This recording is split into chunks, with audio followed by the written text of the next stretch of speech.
ഏറ്റവും കൂടുതൽ സാർ പറഞ്ഞു കാണുന്ന കേസിൽ ഉള്ളത് സ്ട്രോക്കാണ്. സ്ട്രോക്ക് അഥവാ പക്ഷാഘാതം വരാനുള്ള കാരണങ്ങൾ എന്തൊക്കെയാണ് സർ? സ്ട്രോക്ക് എന്ന് പറയുന്നത് നമ്മുടെ തലച്ചോറിലേക്കുള്ള രക്തക്കുഴലുകൾ ബ്ലോക്കായിട്ടോ അല്ലെങ്കിൽ രക്തക്കുഴൽ പൊട്ടിയിട്ടോ തലച്ചോറിൻ്റെ ഒരു ഭാഗത്തേക്കുള്ള രക്തയോട്ടം നിലയ്ക്കുക, അങ്ങനെ ആ ഒരു ഭാഗം പ്രവർത്തനരഹിതമായി പോവുക, അതാണ് സ്ട്രോക്ക്. സാധാരണഗതിയിൽ 2 തരത്തിലാണ് സ്ട്രോക്ക് ഉള്ളത്. തലച്ചോറിലെ രക്തക്കുഴലുകൾക്കുള്ളിൽ ക്ലോട്ട് ഉണ്ടായിട്ട് അത് ബ്ലോക്കായി പോയിട്ട് ഉണ്ടാകുന്ന സ്ട്രോക്കാണ് ഇസ്കീമിക് സ്ട്രോക്ക് എന്ന് പറയുന്നത്. ഏകദേശം ഒരു 80% കേസും ഈ ഒരു ഗണത്തിൽ വരുന്നതാണ്. എന്നാൽ 20% കേസുകളിൽ തലച്ചോറിലെ രക്തക്കുഴലുകൾക്കുള്ളിൽ BP കൂട്ടിയിട്ട് രക്തക്കുഴൽ പൊട്ടിയിട്ട് രക്തസ്രാവം സംഭവിക്കും. അതിനാണ് ഹെമറേജിക് സ്ട്രോക്ക് എന്ന് പറയുന്നത്. ഇതാണ് സ്ട്രോക്കിൻ്റെ പ്രധാന 2 കാരണങ്ങൾ. എന്നാൽ സ്ട്രോക്കിൻ്റെ റിസ്ക് ഫാക്ടേഴ്സ് എന്താണെന്ന് ചോദിച്ചിട്ടുണ്ടെങ്കിൽ പല ഘടകങ്ങളുണ്ട്. ഏറ്റവും പ്രധാനം ഒന്ന് നമ്മുടെ പ്രായം തന്നെയാണ്. യങ് ആയിട്ടുള്ള ആൾക്കാരെ അപേക്ഷിച്ച് മുതിർന്നവരിലാണ് സ്ട്രോക്കിനുള്ള സാധ്യത കൂടുതൽ. പിന്നെയുള്ളത് നമ്മുടെ ജീവിതശൈലി രോഗങ്ങളാണ്. രക്താതിസമ്മർദ്ദം, പ്രമേഹം, അധിക കൊളസ്ട്രോള്, ഇതുപോലെയുള്ള ജീവിതശൈലി രോഗങ്ങൾ. പിന്നെ ഫിസിക്കൽ ഇന്നാക്ടിവിറ്റി, വ്യായാമക്കുറവ്, ഇത് കാരണം സ്ട്രോക്ക് വരാം. പൊണ്ണത്തടി, അതുപോലെ തന്നെ ചില ദുശീലങ്ങൾ, പുകവലി, മദ്യപാനം, അമിതമായ മദ്യപാനം, ഇതും സ്ട്രോക്കിന് കാരണമാവാം.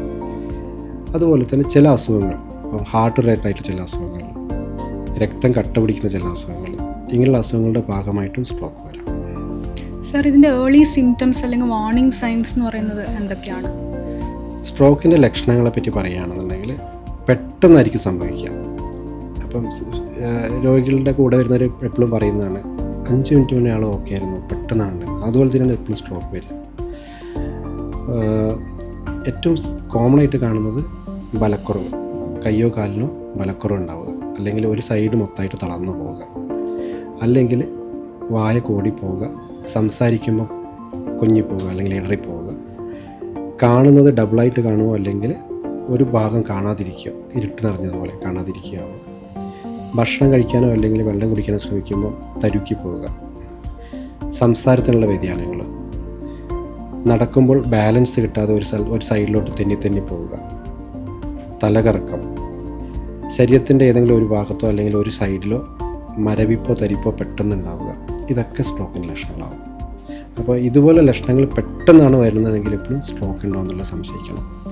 നമ്മൾ ഫാസ്റ്റ് എന്ന് പറയും, FAST, അതായത് F എന്ന് പറഞ്ഞാൽ ഫേസ് ഡ്രോപ്പ്, വായ കൂടിപ്പോവുക. A എന്ന് പറഞ്ഞാൽ ആം വീക്ക്നെസ്, അതായത് കൈയാണ് ഉദ്ദേശിക്കുന്നത്, കൈക്കോ കാലിനോ ബലക്കുറവ് ഉണ്ടാവുക.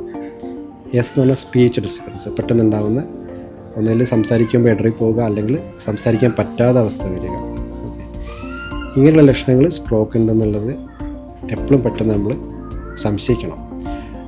ഈ T stands for time to act. അപ്പോൾ ഈ ലക്ഷണങ്ങൾ കണ്ടു കഴിഞ്ഞാൽ പെട്ടെന്ന് തന്നെ ആളെ ഹോസ്പിറ്റലിൽ എത്തിക്കുക എന്നുള്ളതാണ് നമുക്ക് ചെയ്യുന്നത്.